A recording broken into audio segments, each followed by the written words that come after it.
අයිබෝවන් ඔබ තමුන් වහන්සේලා සියලු දෙනාටම ඉතින් පහුගේ දවස්වල ඔබ හොඳටම දැක්කා ගණේමුල්ල සහ ගම්පහ මිනුවන්ගොඩ පැත්තේ වෙඩි තබා ගැනීම් කීපයක් සිදු වුණා.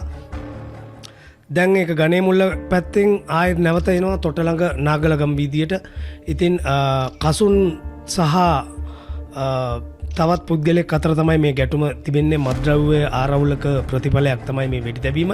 ඊයේ කොහොමුණත් ඊයේ රාත්‍රී 9:10ට පමණ තොටළඟ නාගලගම් විදියේ ග්‍රෑන්ඩ් පාස් පොලිස් බල ප්‍රදේශයට අයත් එම ස්ථානයේදී මූල්‍ය ආයතනයක් ඉදිරිපිටදී නාඳුන්න තුවක්කුකරුවෝ දෙදෙනෙකු විසින් පිස්තෝල වර්ගයට අයත් ගිනි අවිකින් තමයි වෙඩි තියලා තියෙන්නේ. එම පුද්ගලයන් දෙදෙනාට වෙඩි තබා පලා ගිහිල්ලා තියෙනවා. කෙසේ නමුත් මෙම දෙන්නාගේම ජීවිත බේරලා තියෙනවා. මේ ඉතින් නිපුණගේ පාර්ශවයේ දෙන්නෙක් තමයි මේ වෙනකොට තුවාල ලබලා එක් පුද්ගලයෙක් දැඩි සත්කාරයකගේ අනිත් පුද්ගලයා සාමාන්‍ය වාට්ටුවක ප්‍රතිකාර ලබනවා. ඉතින් මේ පිළිබඳව විමර්ශනය කරගෙන ගියා ග්‍රෑන්ඩ් පාස් පොලිසිය සහ අංශ කිහිපයක් ඔස්සේ. කොළඹ අපරාධ කොට්ටාශය එතකොට කොට්ටාශ අපරාධ විමර්ශන ඒකකය මොහොතර නිලධාරීන් විසින් මේ සම්බන්ධව විමර්ශන පවත්වාගෙන යනවා. තවදුරටත් මේ වෙඩි තැබීම කරපු ස්ථානයේදී වෙලා උණ්ඩ හිස්කොපු පිස්තෝල වර්ගයට අයත් ගිනි අවයකින් වෙඩි තැබූ බවට සාක්ෂි තියෙනවා. මොකද එහි කොපු 6ක් තිබෙනවා. එතකොට තුවාල ලැබපු පුද්ගලයාගේ හිස් වැසුමක් ඒ වගේම ජංගම දුරකථනයක් එම ස්ථානයේම තිබෙන බවට අපිට නිරීක්ෂණය වුණා.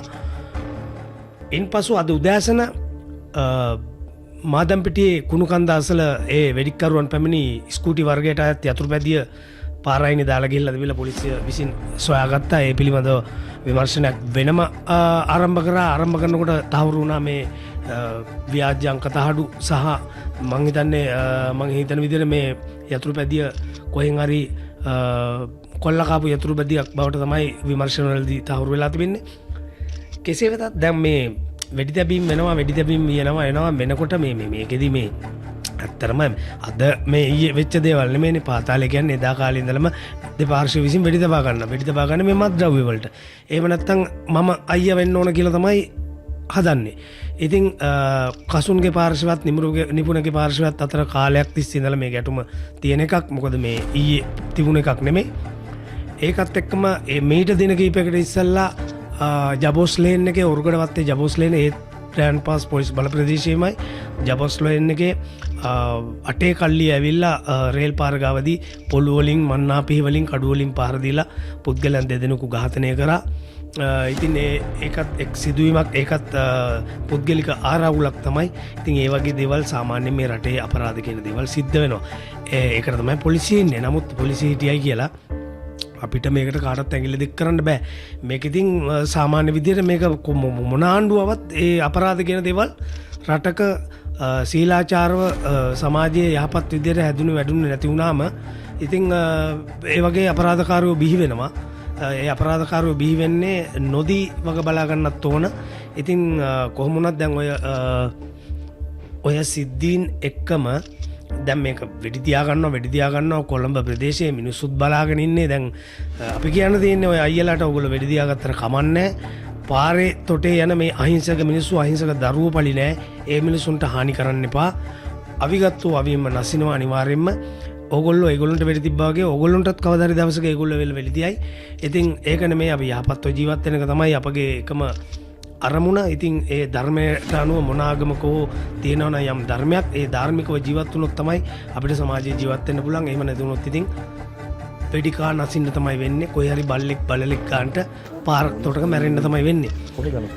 ඒ සිද්ධියත් එක්කම අද දින 2025යි 3යි 18 වෙනි දින ජනාධිපතිතුමා විසින් බස්නාහිර පළාතේ ඉන්න ඉහළ පෙළේ පොලිස් නිලධාරීන් කීප දෙනෙක් නෙමේ සෑහෙන කොටසක් ජනාධිපති මන්දිරයට ගෙනල්ලා සාකච්ඡාවක් තියලා ඒගොල්ලන්ට උපදෙස් දුන්නා. වහාම මේ අපරාධ මැඩපවත්වන්න පියවරක් ගන්න. ඒකට දේශපාලන ඇඟිලි ගැසීම් බලපෑම් කිසි දෙයක් නැහැ. ඕගොල්ලන්ගේ පොලිසියේ තියෙන අංක එකට තියෙන මේ රටේ නීතිය ඒක කාටත් එකයි ජනාධිපතිටත් එකයි පල්ලෙහා ඉන්න කෙනාටත් එකයි. මේ නීතිය කාටත් පොදුයි.